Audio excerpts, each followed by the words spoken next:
Assalamualaikum warahmatullahi wabarakatuh. Salam sejahtera. Biasanya logam ngomongin telekomunikasi. Sekarang spesial karena mau kedatangan Paus Fransiskus di tanggal 3 sampai tanggal 6 September. Ini saya datang hadir sengaja. Ini ya PPTI juga, tapi beliau mantan pejabat di Direktorat Jenderal Pos dan Telekomunikasi. Ada Pak Iwan, atau nama lengkapnya Pak Yohanes Widiawan. Lalu ada Pak Tugi Mansari. Ya, beliau ini dulu pejabat di Pos. Jadi kalau yang Gen Z nggak tahu, ini namanya ada perangko atau bahasa kerennya filateli. Dan ini waktu pas ada perangko khusus ya berarti ya? Perangko khusus. Khusus ini yang khusus? Interbitan dari Vatikan. Dari Vatikan. Jadi waktu dapat dari Paus ketika datang ke sini tahun 89. Paus Paulus kedua. Paus Paulus. Paus Yohanes Paulus kedua. Paus Paulus Yohanes ya, kedua. Paus Paulus Yohanes kedua. Dapat ini beli. Enggak, saya dikasih. Kasih. Susah nggak sih Pak dapat begini? Ya susah ya, karena nggak setiap orang. Sangat susah, nggak semua orang bisa punya. Betul. Waktu itu yang waktu pas datang kunjungan, Bapak dapatnya ini dikasih pas saat ada kunjungan Pos itu. Iya. Bukan tapi tidak tidak. Di Vatikan belum tentu ada. Ya, nggak tahu kalau di Vatikan. Saya belum pernah ke Vatikan. Itu. Pengen juga sih ke sana. Jadi waktu itu di tahun 89 di GBK ada juga kunjungan Paus Yohanes Paulus kedua. Betul. Bapak ikut? Enggak. Oh, Bapak nggak ikut, tapi dapat. Saya ingin ikut sih, tapi kita nggak dapat kuota gitu ya. Juga. Besok juga dapat. Enggak juga. Besok juga dapat. Mungkin saya mau pertolongan Pangi nih. Pangi kan banyak relasinya. Siapa tahu. Karena jutaan yang ingin masuk ya, yang ingin ikut misa. Ya. Tapi terbatas juga. Iya. Ya kapasitas GBK. Ceritanya gimana Pak? Bisa ada dikasih tiba-tiba tuh gimana ceritanya? Siapapun yang ngasih lagi ya cerita karena nggak tahu Bapak nggak bisa datang atau gimana seperti apa? Saya juga nggak tahu gitu. Saya hanya banyak berdoa aja pengen ikut misa di GPK ya sebagai orang Katolik. Tentu saja saya senang waktu Paus datang ya. Yeah. Tetapi saya tidak dapat kuotanya gitu karena memang jutaan orang yang ingin ikut. Demikian juga yang sekarang yang jutaan orang gitu. Kemudian saya ingin sekali gimana ya punya kenang-kenangan dari beliau itu gimana. Jadi saya coba kasak-kusuk kesana kemari lah menemui banyak orang. Gitu. Pengen ikut misa. Pengen ikut misa. Sebenarnya pengen ikut misa. Ya. Tapi malah ketemu saya nggak tahu beliau-beliau itu siapa ya waktu itu ya.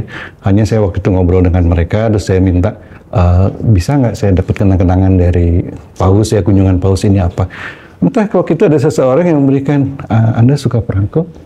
Ya saya suka, saya bilang. Saya punya ini kan, beliau memberikan ini.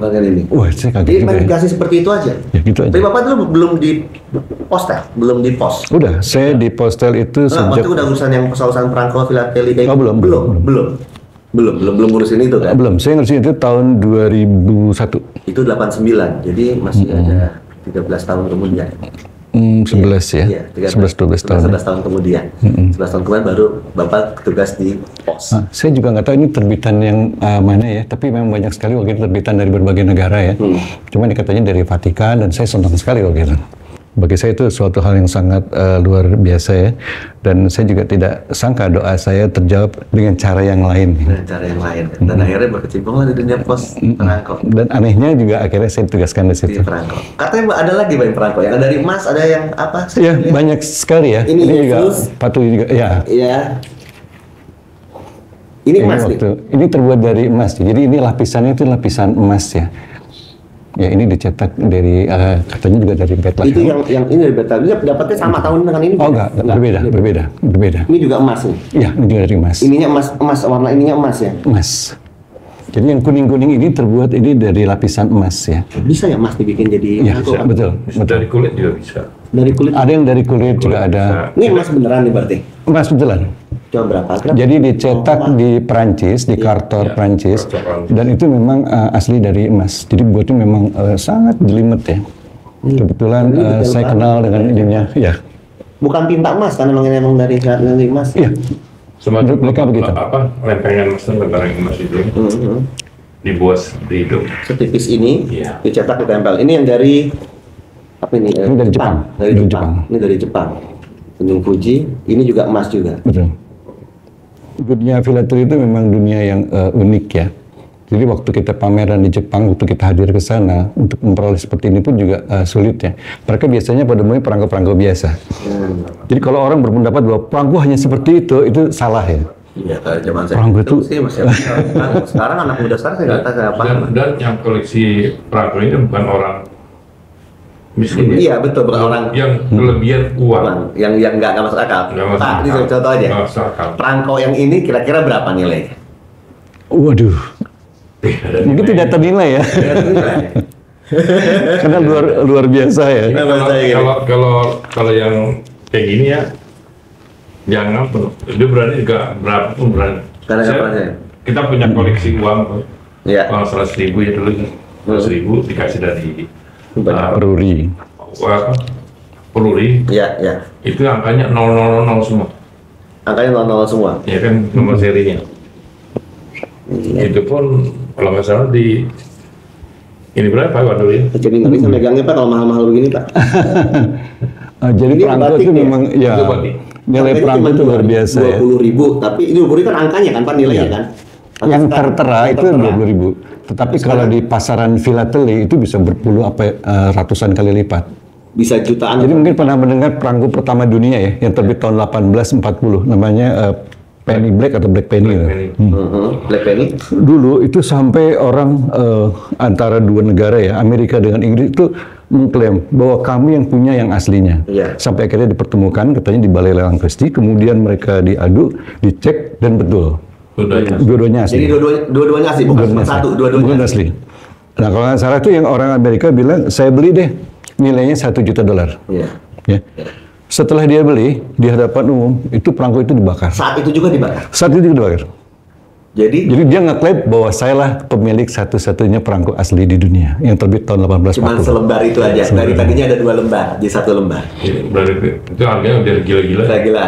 Dan tahu sekarang nilainya berapa? Perangko itu waktu saya cek lagi 117 miliar. US dollar. Ya. Enggak rupiah kan. Jadi berarti kalau perangko emas ini dinilainya udah bukan lagi isi per gramnya berapa Bukan, emasnya. bukan Udah lagi. Begitu. Bukan lagi. Begitu kan. Ya. Dulu pemilik perangko seri Indonesia bersejarah ya. Itu pemiliknya Mr. Tai Peng Hian, itu beliau presidennya FIP, Federasi Filateli Internasional, Ya. orang Singapura beliau. Ya. Itu nilainya 20 miliar. Harusnya ada di kita ya harusnya. Ini yang dari kulit gitu ya. Ya, itu yang dari kulit. Kerasa loh. Kita Tebalnya itu kerasa. kita punya tuh. Ini kita Terasa ya? punya kita. Ya. Nah ini waktu kita mengadakan pameran filateli dunia di GCC Jakarta.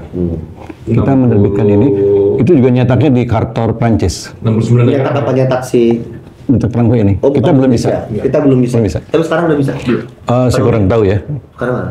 Waktu itu belum. Karena security printing juga tidak sembarangan ya, dan dia hanya Kulitnya dari Indonesia. dari Indonesia. Kulitnya. Dan itu Semua materinya Indonesia. Pak Iwan, terbatas ya. Sangat Sangat terbatas. terbatas. Itu nilai nominalnya memang cuma 20.000 gitu. Ya, udah 20.000. Nggak tahu sekarang ada berapa. Nggak banyak. Tapi yang berminat banyak ya. Sampai sekarang juga. Nawar nggak Pak? Hah? Pernah ada yang nawar nggak? Pernah. Nawar ini, yang ini. Ditawar berapa waktu itu? Dia, saya bilang iseng-iseng sih. Saya lepas deh kalau 100 juta. Udah ketawa, enggak dong, 10 juta aja katanya. 20 juta, 20 juta. Itu tahun berapa? Tahun berapa? Beberapa tahun yang lalu ya. Itu kan tahun 2012. Ini 2012 ya. Bapak beli waktu itu? Ya itu, Sesuai senilai itu aja. 10.000 ini kan? Dan itu ada Kan itu buat pameran ya Karena sebenarnya. Pameran udah habis. Karena bikin nggak, karena bikinnya kan bukan Terbatas. Indonesia. Ini kan biasanya juga disimpan di tempat-tempat khusus segala macam kan Pak ya? Iya, ada lemari khusus yang memang harus ada semacam kayak apa ya, pendinginnya ya. Jadi tidak boleh terlalu. Ini yang unik lagi nih. Ini Biasa, Ini ininya. perangko juga? Atau uang? Gini, jadi kalau setiap ada event besar, kita membuat yang namanya sampul hari pertama. Ya, Oh, terus ini ada sampul. terbitan perangkonya. Ya. Ini waktu BI ulang tahun. Ke-50. Gitu BI datang ke kantor kami, terus bilang bisa nggak kami dibuatkan perangko dalam rangka peringatan 50 tahun BI. Udah kita buatkan.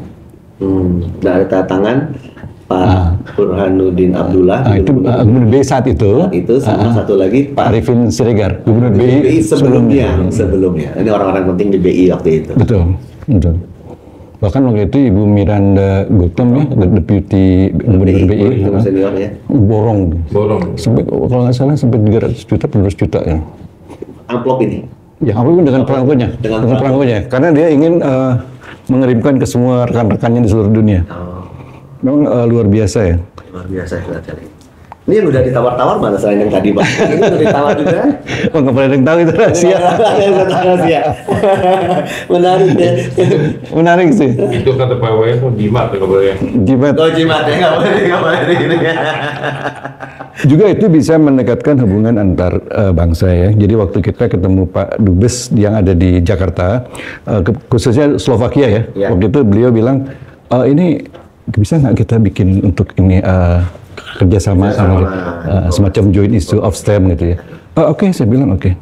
Terus akhirnya kita bikin, kemudian kita kontak kedutaan kita yang di Slovakia, waktu itu saya lupa Pak Dubesnya ya, beliau hanya mengatakan, wow ini saya welcome sekali, tolong seperti apa konsepnya, sampai akhirnya kita ke sana. Dan akibat dari itu, Presiden Slovakia berkunjung ke Indonesia. Jadi ada entry point untuk masuk Buka jembatan. hubungan lebih erat lagi antar dua negara. Menarik Pak. Oke Pak, makasih banget Oke. informasinya. Karena nggak banyak banget Gen Z tahu soal perangko, saya juga nggak terakhir tahun mungkin tahun 90-an saya pegang. Makasih banyak Pak, ini buat saya kan ya? Nggak ya? Makasih banyak semuanya. Pak Iwan. Sama-sama Pak Agi, makasih. Makasih, ketemu lagi nanti di yang unik-unik lagi. Kalau ada di logam, ada seperti apa, kadang-kadang saya ada ilmu Hal yang unik ya. yang penting dan unik dan mungkin bermanfaat. Assalamualaikum warahmatullahi wabarakatuh. Waalaikumsalam.